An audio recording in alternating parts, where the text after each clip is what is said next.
பிரதோஷம் உருவான கதை. பிரதோஷம் என்றால் பாவத்தை தொலைத்து கொள்ளும் வழிபாடாகும். விரதம் இருந்து வழிபட்டால் சகல பாவங்களும் நீங்கி புண்ணியங்கள் சேரும், முக்தி கிடைக்கும். பிரதோஷம் என்றால் பாவத்தை தொலைத்து கொள்ளும் வழிபாடாகும். அதாவது பிரதி பிளஸ் தோஷம் என்று பிரிக்கப்படுகிறது. பிரதி என்றால் ஒவ்வொன்றும் எனவும், தோஷம் என்றால் பாவத்தை குறிப்பதாகும். பிரதோஷம் வழிபாடு செய்வதால் ஒவ்வொருவரும் தங்களுடைய பாவத்தை தொலைத்து கொள்ளும் ஒரு வழி ஆகும். ஒவ்வொரு மாதமும் அமாவாசைக்கு முன், பௌர்ணமிக்கு முன் வரும் திரையோதசி திதி என்னும் 13ஆம் நாள் மாலை 4:30 மணி முதல் 6 மணி வரை பிரதோஷ காலமாகும். பிரதோஷம் உருவான கதை.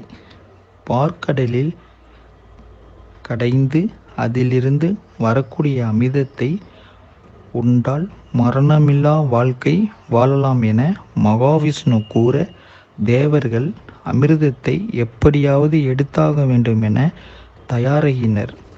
ஆனால் அது எளிய வேலை அல்ல என தெரிந்து கொண்டு அசுரர்களையும் இதில் பங்கேற்க அழைத்தனர். தேவர்களும் அசுரர்களும் அமிர்தம் கடைய ஒத்துழைத்து பார்க்கடலை, மந்தார மலையை மத்தாகவும், வாசுகி பாம்பை கயிறாகவும் பயன்படுத்தி கடையத் தொடங்கினர். அந்த நேரத்தில் மந்தார மலை மண்ணுக்குள் பதிந்தது. உடனே மகாவிஷ்ணு ஆமையாக, அதாவது கூர்ம அவதாரம் எடுத்து அந்த மத்தை தாங்கினார். தொடர்ந்து நீண்ட காலம் பார்க்கடலை கடைந்ததால் வாசுகி பாம்பு வலி தாங்க முடியாமல் விஷத்தை கக்கியது. அந்த ஆழகால விஷம் உலகில் பரவி மக்களுக்கு எந்த ஒரு தீங்கும் ஏற்படவிடக்கூடாது என்பதற்காக சிவபெருமான் அந்த ஆழகால விஷத்தை உண்டு அந்த அகிலத்தை காத்தருளினார். அதன் பின்னரே அமிர்தம் கிடைத்தது. சிவபெருமான ஆழகால விஷத்தை உண்ட நாள்தான் இந்த திரையோதசி திதி. அது ஒரு சனிக்கிழமை. இதனால் மாதந்தோறும் இருமுறை வரக்கூடிய திரையோதசி திதியில் பிரதோஷமாக சிவபெருமானை நந்தி மூலமாக வணங்குகிறோம். அதனால் தான் சனிக்கிழமைகளில் வரும் பிரதோஷம் சனி மகா பிரதோஷமாக மிகவும் விசேஷமாக கொண்டாடப்படுகிறது. பிரதோஷத்தன்று சிவபெருமான் தன் வாகனமான நந்தியின் 2 கொம்புகளுக்கிடையே நின்று நடனமாடுவதாக ஐதீகம். அதனால் அன்றைய தினம் நந்திக்கு சிறப்பு பூஜை செய்கிறோம்.